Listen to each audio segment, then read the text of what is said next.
what studies have you done to become an astronaut? What do we have done? Well, you know, first of all, I went to school, and I have to tell you, and teachers, please don't listen, I was not the best student. But I was an okay student. I liked to learn. I was always interested in exploring new things, and I like sports. And then Austria was having a joint space program with Soviet Union or with Russia, and I applied, and I was going through a long selection process, and I was lucky to be the final one, and I was flying into space. I think I agree very completely with what Franz said. What is important is learning. And sometimes learning is difficult, and sometimes your marks, your grades in school are not so good. Sometimes they are better. But what is important is that you are always learning new things. And it's this knowledge on which you base your success. And I heard in the introduction the word tenacity. The United States, of course, has been able to fly many astronauts because we had our space shuttle. And so while we had many astronauts, we also had many people who desired to be astronauts. Tenacity, I applied to be an astronaut 7 times. So after the first time, had I quit, had I given up, I would never have become an astronaut. And then NASA said, you can become an astronaut if you will please not submit another application. Vous avez compris? Vous avez compris, là? I might add one word from one of our colleagues. He said, there is no astronaut on this planet who was born as an astronaut. Everyone was born as a human being and made himself or herself an astronaut. So it's only on you to achieve what you want in life. Do you use a watch in space? Have you got a notion of time? Do I use one? Say again? Do you use a watch in space? Have you got Watch in space. Oh, very important. The watch is very important in space because especially on short-term flights, time is very precious. So every minute is scheduled and you have to do jobs at certain minutes. So the watch is very important. I have a question for you. Is it morning, afternoon, or night? morning? If you did not have a watch, how would you know? Si tu n'avais pas une montre, comment tu le saurais? Tu regardes par la fenêtre. You would look outside and see the sun. A spaceship goes around the Earth 16 times every day. So the sun comes up 16 times. The sun sets 16 times. And so without a watch, you would not know, is it morning? Is it time for déjeuner? Is it time to sleep? So a watch is very important in space.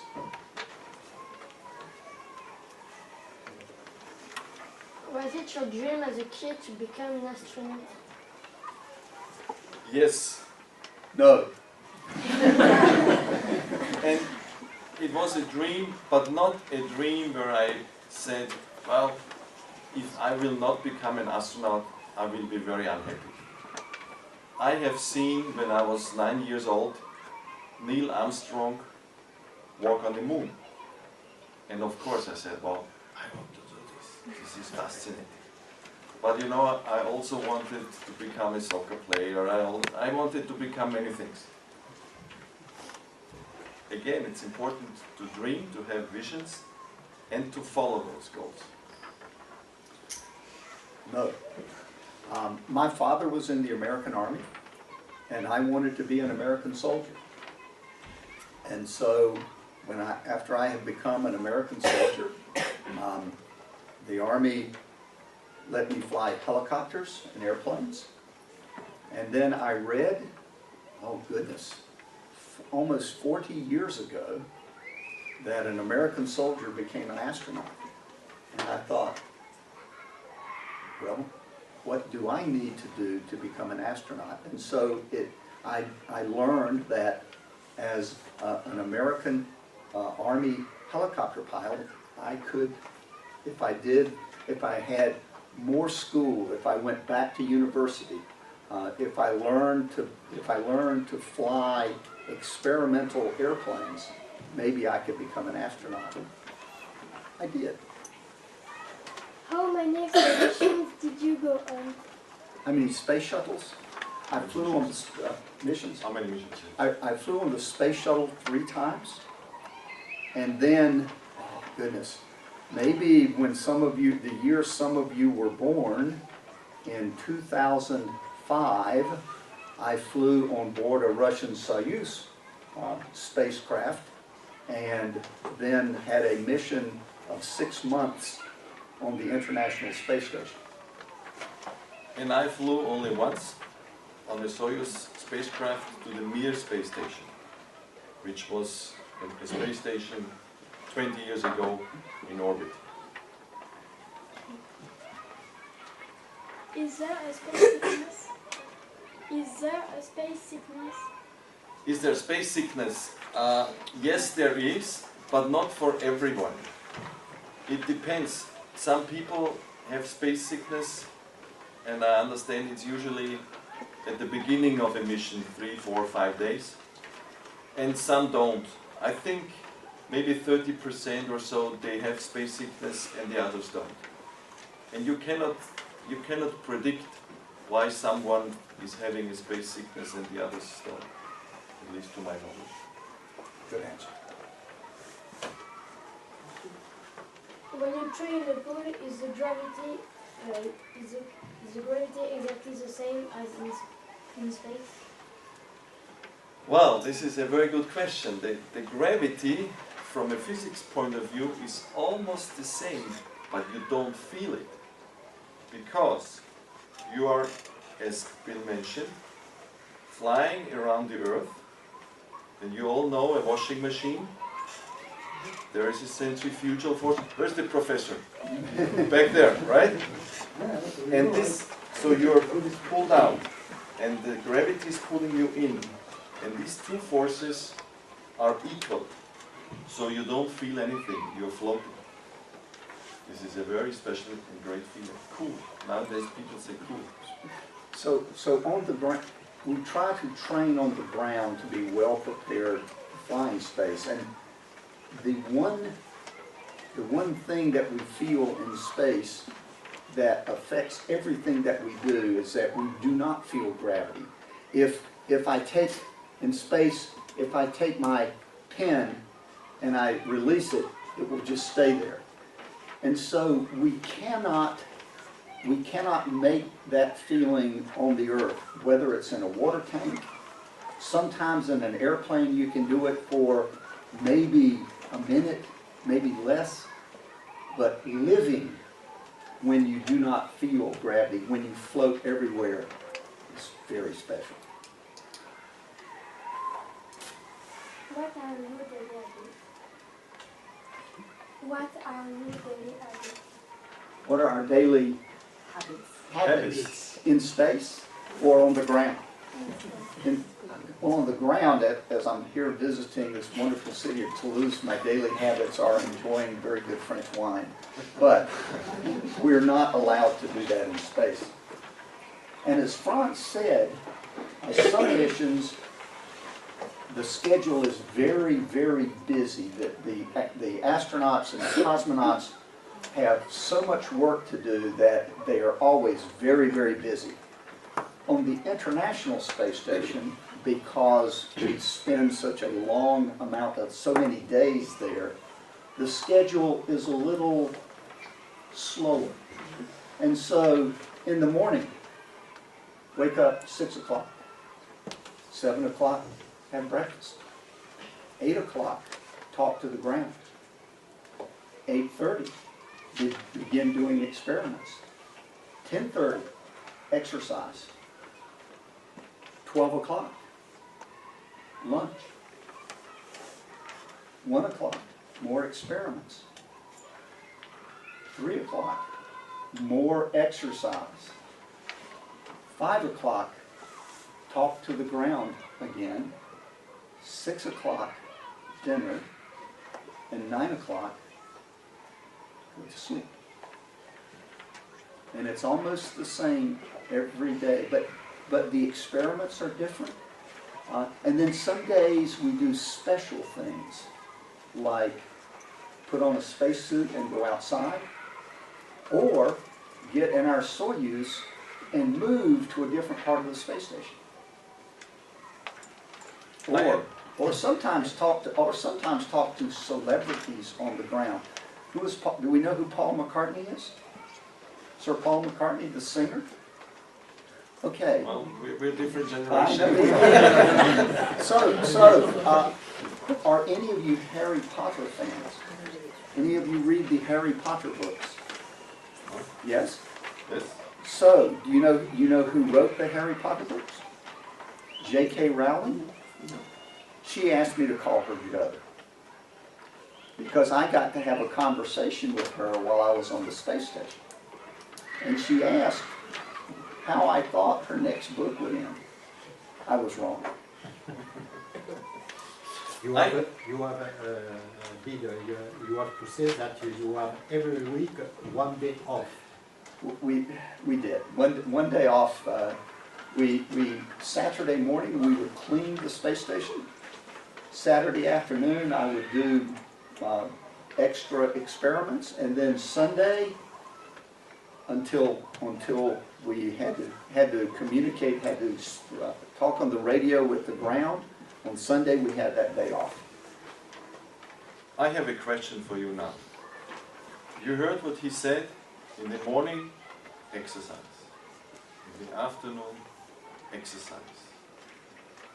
Why do you think so much exercise every day?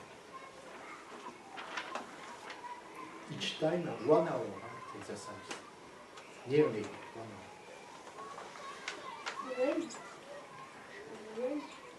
That is one of the exercises. Why should we run in space? I mean, it's not hard. We don't need to walk. When you So want we to move, you just make push, and you move to the other side. float around. So why must we exercise so much in space? The body needs most exercise in space. And you need exercise here, don't you? Especially people our age, we still need exercise so that we can at least think we are young. But even here, just walking, when you walked into this room, that was exercise, because your leg, the muscles in your leg are working. If you don't feel gravity, those muscles do not work. You do not, and so you can become less physically fit. And so that's why exercise is so important in space. Is it difficult to walk when you come back to Earth? Yes and no.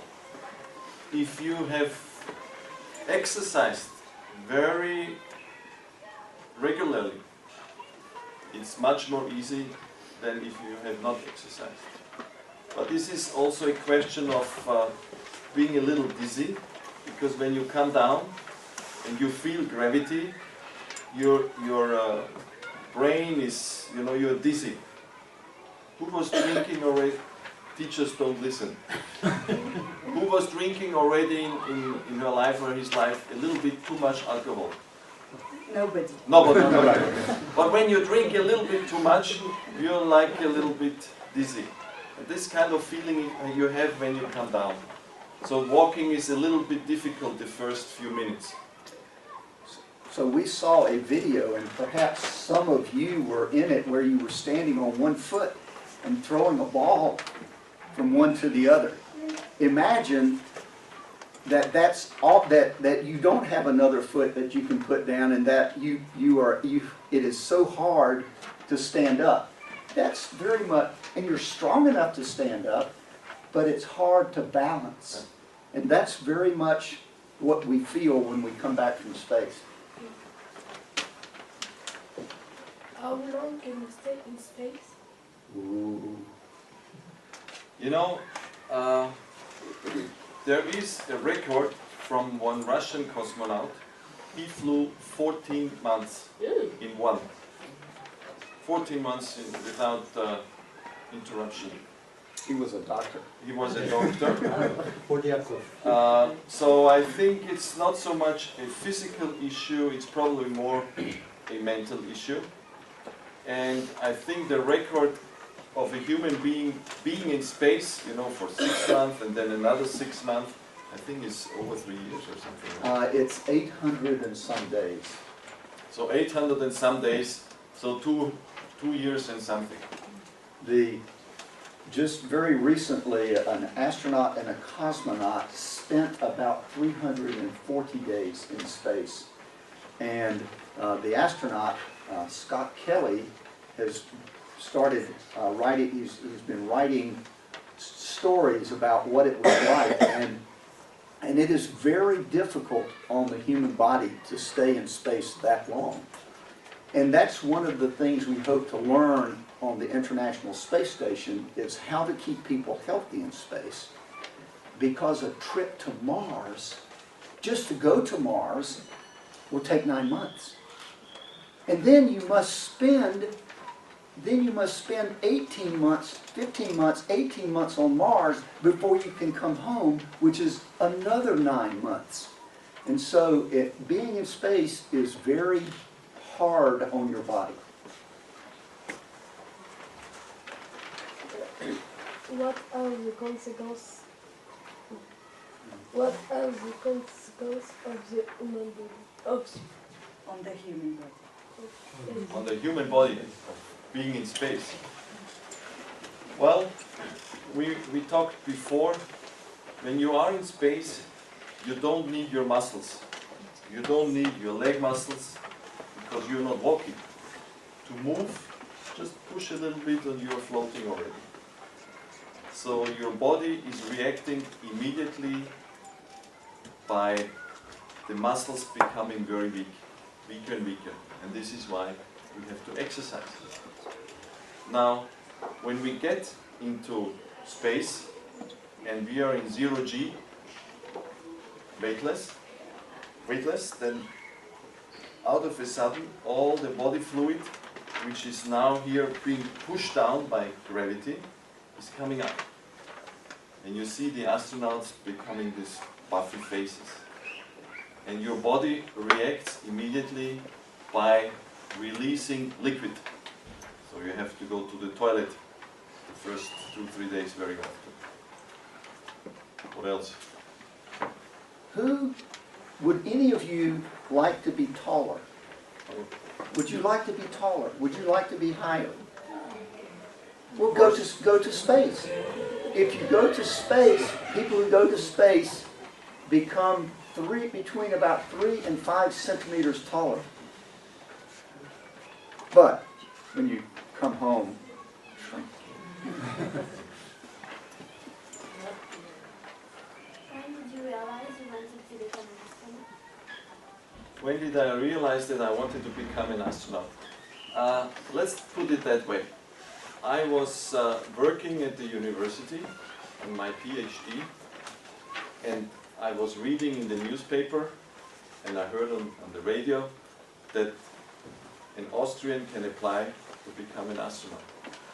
So I thought, well, I like traveling, I'm healthy, do not smoke, drink a little bit alcohol. So I said, I like that, I want to do that.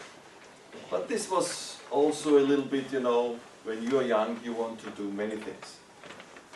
And the further I came in the selection process, the more I wanted to do it. And I remember very well, there were only 13 candidates left. And then I really said to myself, okay, now I really want to do it. So this was, for me, the event. I mentioned my story a little bit earlier. I was 27 years old. This was in the year 1978. Up until that point, all American astronauts had been white men.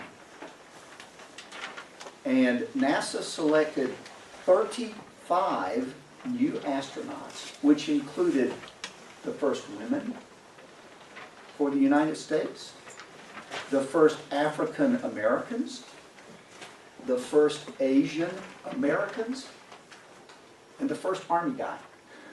And so I said, maybe I can do this. So you were selected when? 1990. 19. What sort of food do you eat? What sort of food? That was also a good question. Good food. It's good food, Not as good as here. and it's in a way very differently, let's say, packed, because you cannot drink a liquid out of a glass. Because if you have a liquid in a glass, it starts floating. Then you have the bubbles float around.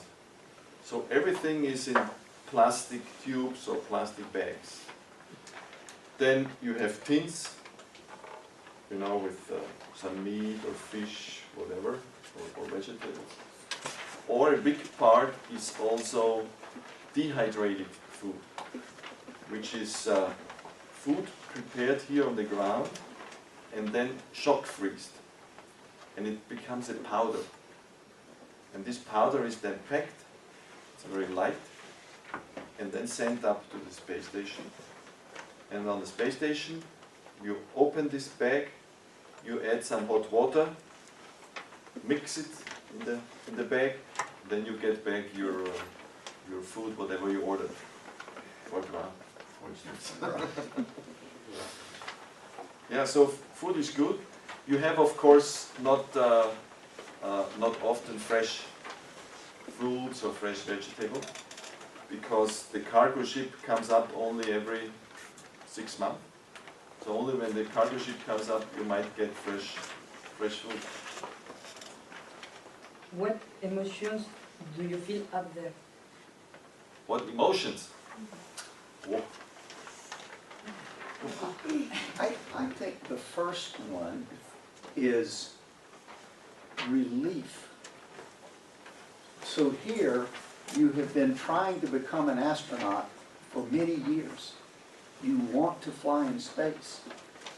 And then once your rocket leaves the launch pad, I'm going into space, finally. And it's taken years applying to become an astronaut. Many, many years of training. And so you're very happy that you've finally gotten to be in space. Relief, vous comprenez? C'est qu'est-ce qui ressent du coup, hein? Un grand Soulagement. Soulagement, une libération. En français. So I can add on to that. You have relief because you're in space, and the launch was going okay, because the launch is very dangerous. And I have a very personal, very positive emotion. I became father right after my launch, on the very day.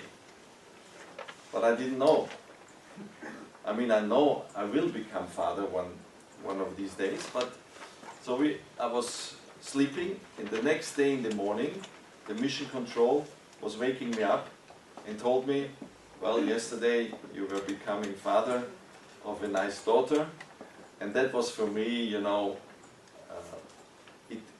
it multiplied these positive, good emotions. When was your last space mission? Well, I had only one in '91, long time ago. My last mission launched in October 2005, this month, 12 years ago, and we landed in April 2006. How much sports you do in the ISS? Much sport. Sport, Well, we have 2 exercise sessions on ISS. One is either running or riding a bicycle. Riding a bicycle. Yes, you can ride a bicycle in space. And you're traveling very, very fast, 26,000 kilometers per hour. But that's another story. And then in the other session, we want to lift weights. Well, but there's 0 gravity. And so we have a machine that we must push against, and it has springs and elastic discs. And so when you can do exercises that look very much like you're a weightlifter. How many people help you on Earth when you are away? Oh goodness. Thousands. Many, many people. Thousands. You know, when we fly into space, we are sitting in a rocket, and this is just the top of the iceberg. There are many, many, you know, engineers, scientists, doctors, psychologists, technicians, thousands of people who work on the ground to make this happen. And our families. Our families allow us to go into space. Is it easy to sleep in the ISS? Well, it's interesting to sleep in space because, you know, of 0G, you're floating. So you have, at least I had a sleeping bag, and you sleep in a sleeping bag, but you have to fix the sleeping bag somewhere, on a hook or somewhere, otherwise you float around with the sleeping bag. Then you don't need a pillow, because your head, there's no weight, you know, so there's no need for a pillow. So it's kind of an interesting situation to sleep.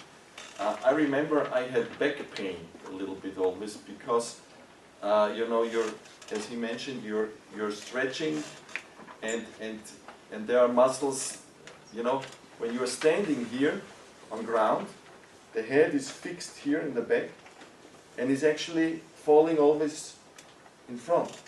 You have these muscles here who keep the head in a straight position. And the muscle is always under tension. Now in space, the head is not falling in front anymore, but the muscle still is pulling back, so there's a cramp here. Then you have to pull your head down. This makes kind of a, you know, not relaxed spine position. Imagine. You're on top of a rocket with thousands and thousands of kilos of rocket fuel.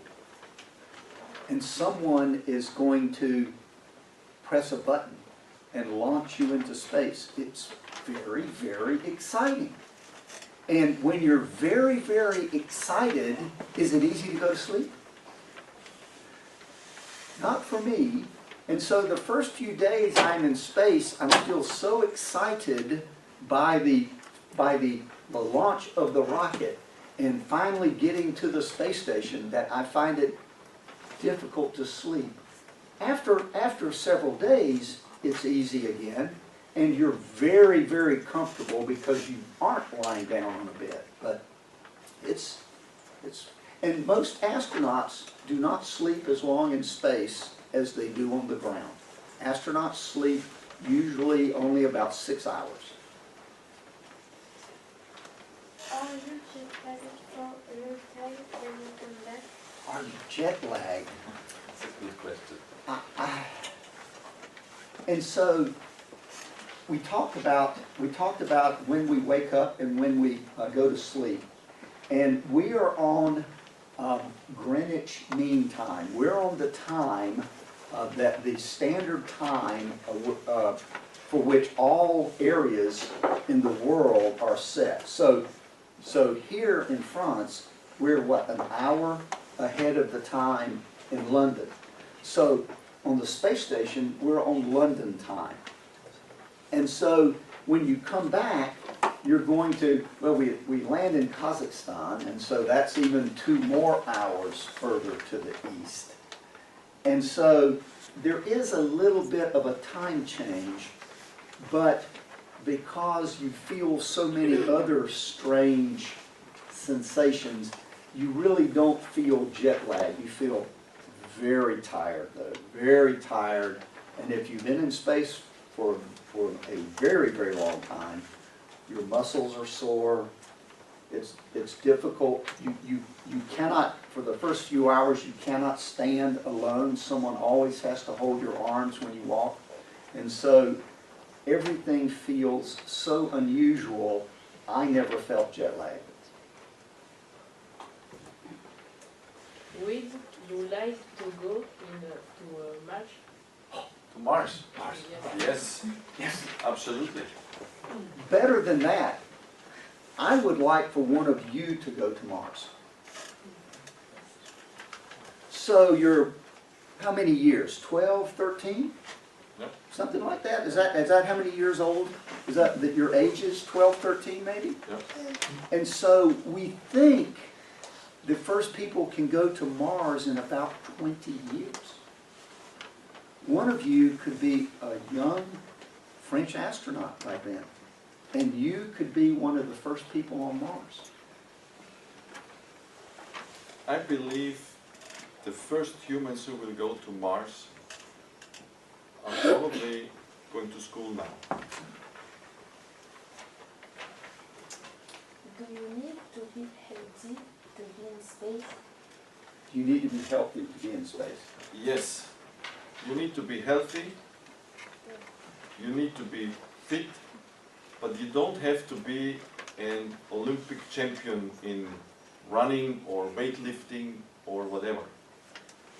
But being healthy and being fit is very important. And so,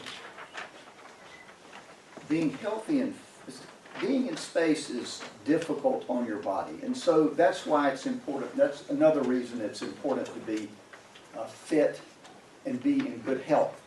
But also, there are no hospitals in space. And so we really, if you became very, very sick in space and needed the medical care, the medical treatment of a hospital, it would be we would have to get in the spacecraft and leave the space station and come back to the ground. And so, for example, if you had a heart attack in space, it would be very difficult for you to survive. So that's another reason it's very important that we ensure that the people who fly into space are healthy. And I'm adding one more thing which you might apply here on the ground. When you are healthy and fit, you are not worrying about your body. And your brain can solely focus on your work, on what you're learning, or what you're doing. But when you're not healthy, part of the brain is always worrying about your health. And that's why, sports and exercise is important. Is it difficult to get used to floating? No, no. It's so cool. It's so much fun. It's fun.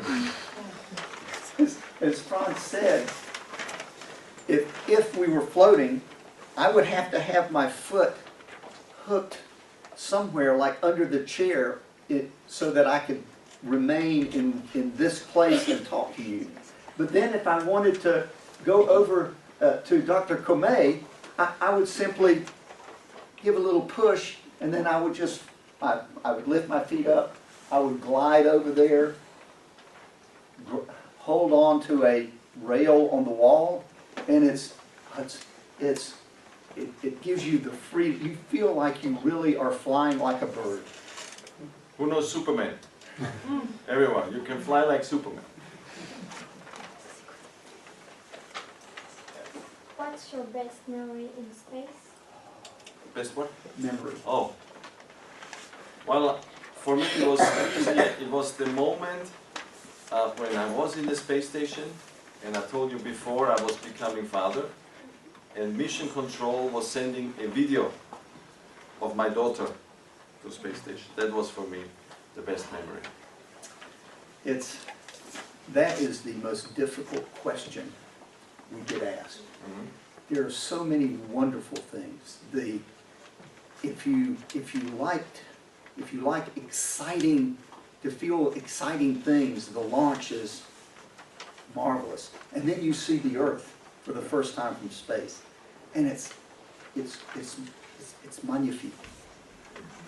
You then get out of your seat and you float, and as Franz said, it's so cool.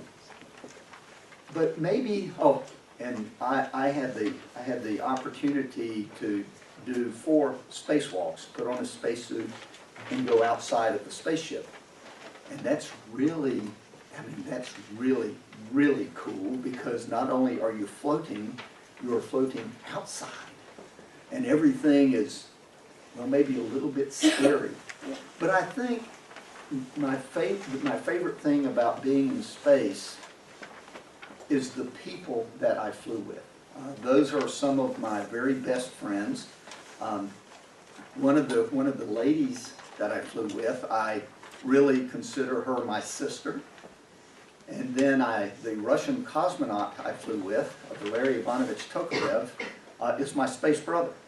And that's why Franz and I are so happy to be here. Well, we're happy to be here in Toulouse for 2 reasons. One, it's a beautiful city, marvelous people. Gosh, just such a beautiful, such a magnificent history. But also, we spent the week with all our old friends from the countries that have flown in space. Well, let me make a little comment here to the teachers. I have to say I'm impressed by these kids. I have a 12-year-old boy at home, and I'm sure he wouldn't be sitting here behaved well like you do.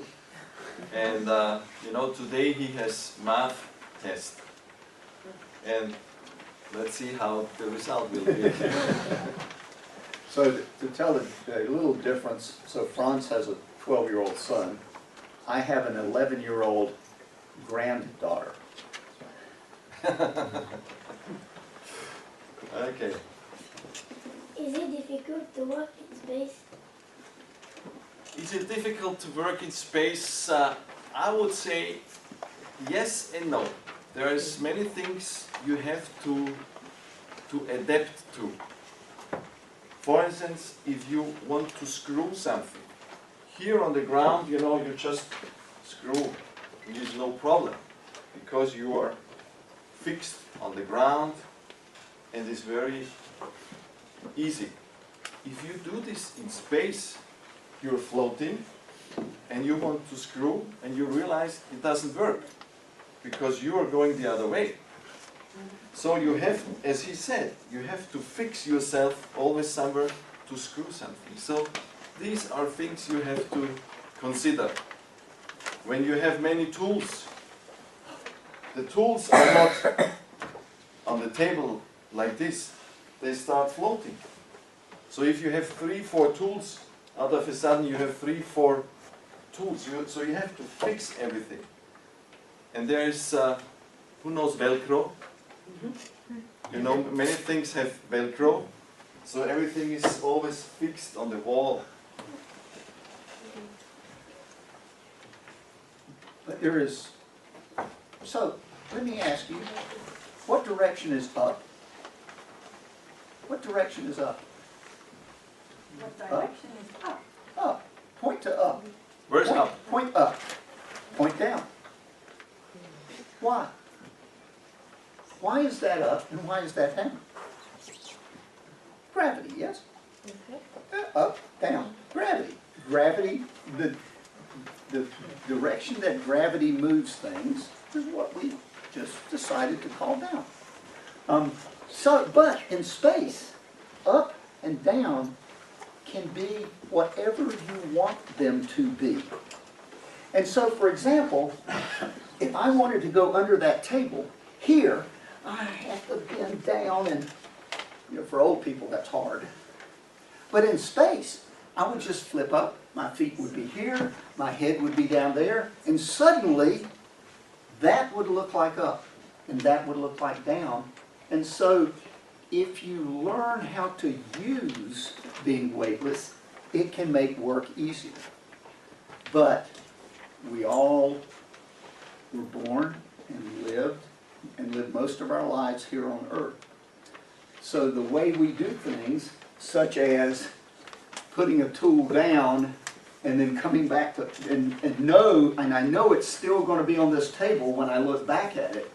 In space, you look back and lost another tool. Do you dream in space? Do you dream in space? Yes. Yes.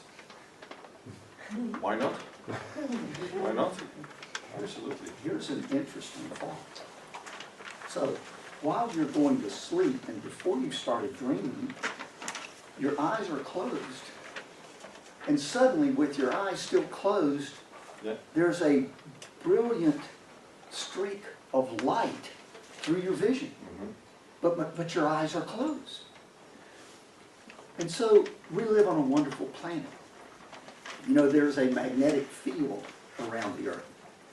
And the magnetic field keeps certain types of radiation from coming down to the Earth. Well, when you are up, and the atmosphere does as well. And so when you're above the atmosphere, sometimes a particle of radiation will come through and will hit the back of your eye, will hit your retina, and suddenly you see a flash of light. I'm sorry, it's time for the conclusion. Oh, and we have to get photographs. Yes, we're going to have to stop the questions. So sorry for the students who didn't have a chance to ask their So I would like to just make one very brief comment. Do people have problems today? We do have problems. Yes, we have wars. We worry about climate change. Gosh, we worry about from places where wars are that we have, that refugees are scared and for their lives. They leave, and now we need to help them resettle. Gosh, the world's population is very large, and so producing food for the world's population can be a problem. Who made those problems? Who made those problems? Any idea? No, you did not. Franz and I did. The grown-ups made those problems. And who's going to solve those problems? You are. And I will tell you that to follow up what Franz said, seeing this group of young people here today gives me confidence that the problems that we have can be solved.